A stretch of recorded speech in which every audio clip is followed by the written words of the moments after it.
guys? I'm Aaron from PhoneDog.com. You know, with a lot of T-Mobile high-end smartphones on the carrier, it can be tough to choose which one to go with. You have the G2, the MyTouch 4G, the recently released Nexus S, the HD7, a lot of high-end smartphones within the past 3 months.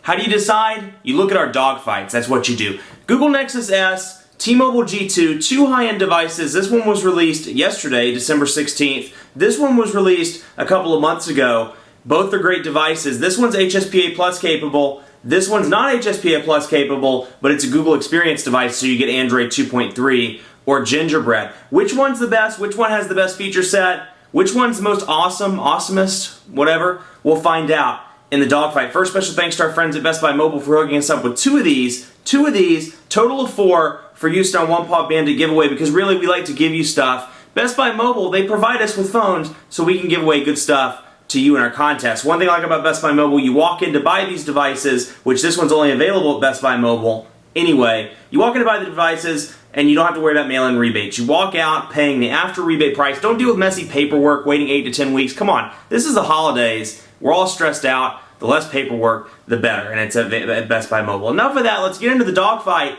Google Nexus S, T-Mobile G2. Let's get it started.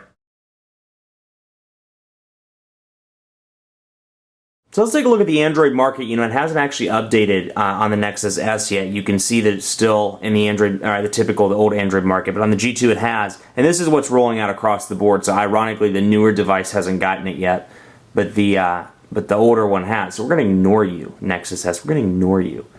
And so you can see it here.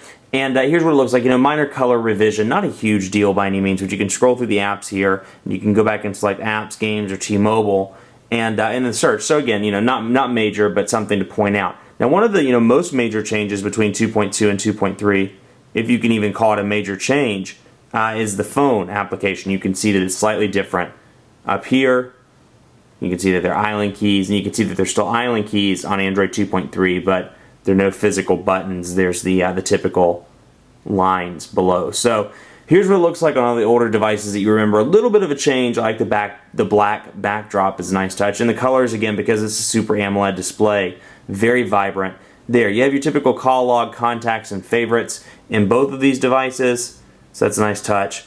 And, not a huge change from Android variants of the past. Now that said, let's take a look at quadrant standard for both of these devices. It's the ultimate test to see which one is the winner. Force close. Okay, that's not good. Quadrant standard. We're going to run the full benchmark on this. Which one will take the cake?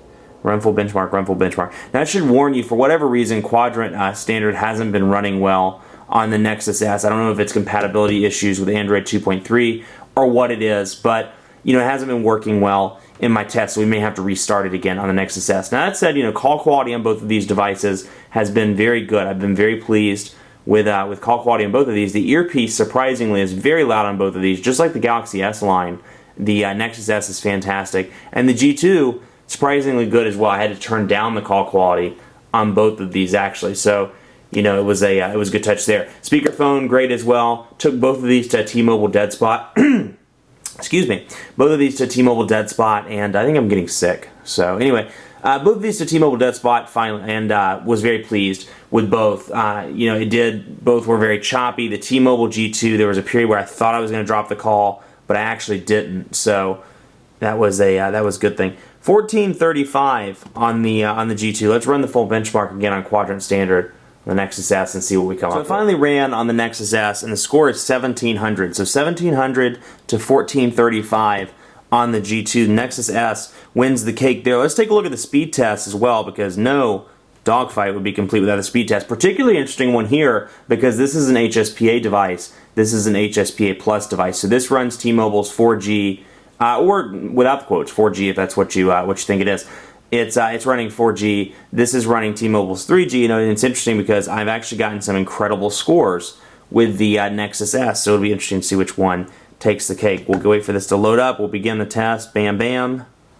Both loading in Charlotte. Let's let it happen.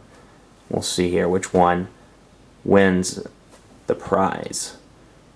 So again, right around the same place, which is funny because again, I'm at a cell site.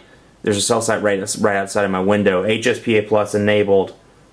Cell site, so it's right here in an HSPA Plus area, 2,955 kilobits per second to HSPA plus 2,208 kilobits per second. So the Nexus S wins there. Upload speeds, both pretty low and disappointing. Let's test it again just to get an idea, make sure it wasn't a fluke test.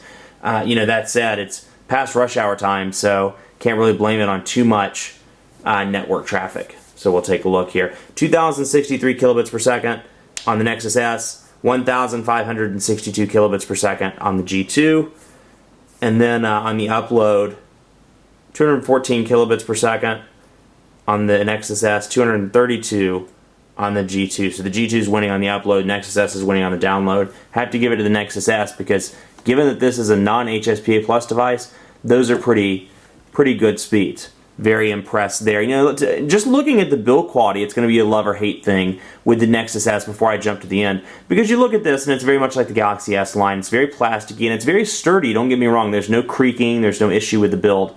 But it's very plastic and it's kind of ho-hum, if you will. If you see this come out of somebody's pocket, it doesn't really stand out. I mean, it's not that exciting in comparison to other devices on the market. I mean, say what you will about the Apple iPhone, but at least the design is fantastic. I mean, it's made with premium materials, very glass, metal. I almost said very solid glass, and I was like, they're going to see the crack and make bad comments in the YouTube video. But you can see, even the HTC metal accents here, metal accents on the front. It's built very well. So it's a trade-off. Do you want the plastic or do you want the metal? So when it comes to build, it's going to be a personal thing. Now, battery life has been pretty decent on both of these, even though this is 1,500 milliamp, this is 1,300. I've made it about a day and a half with the Nexus S with really moderate use. With moderate use on the G2, I've made it about a day and a fourth. So something to keep in mind there. Much more coverage to come on both of these devices on PhoneDog.com. If I had to award it to one, I'd award it to the Nexus S. I think, feature-wise, it's the Feature-wise, it's one of the best devices on the market. It may not be as far ahead as the Nexus One was when it launched. In fact, it's not as far ahead, but it's a fantastic device. Much more coverage to come on both of these devices on PhoneDog.com. If I had to award it to one, I'd give a slight edge to the Nexus S. Not just because it's newer, but for me, it's a hardware or a software thing rather. It's running Android 2.3 as opposed to Android 2.2. Given that this is a relatively stock device, it should get it pretty quickly. But the combination of software and the fact that the processor and some of the internals are very good on this device makes me lean to the Nexus S. Is it as far ahead as when the Nexus One came out? Absolutely not. But it's definitely a contender. It's a good high-end device. And as long as you're not a first-time Android buyer, I think you'd be pleased with the Nexus S. I've always said that stock Google, which actually is what comes on both of these devices, but stock Google is still rough around the edges, or stock Android is still rough around the edges. And, Sense, Moto Blur, TouchWiz, things of that nature may be better for a first-time buyer. That said, both of these are great devices. If you want the metal build quality and the keyboard, G2 is where it's at. You want the Android 2.3, the curved display, and all the other cool stuff that comes with the Nexus S is your device. You want a front-facing camera, you want a video chat, that's the play to go. Much more coverage to come on PhoneDog.com with both of these devices. Be sure to like us on Facebook, Facebook.com/PhoneDog. We're giving away 100 tablets, up to 100 tablets, if you like us and fill out the sweepstakes forms. That's pretty cool. The chances are good. Head over to the Facebook page to check it out, Facebook.com/PhoneDog. Follow me on Twitter as well, PhoneDog_Aaron. Ask me questions about these devices. Do you think the G2, best device in the entire world, or the Nexus S, absolutely the best in the entire universe? Let me know, PhoneDog_Aaron. Thanks for watching. Much more coverage to come, so keep it locked on PhoneDog.com. We'll see you next time.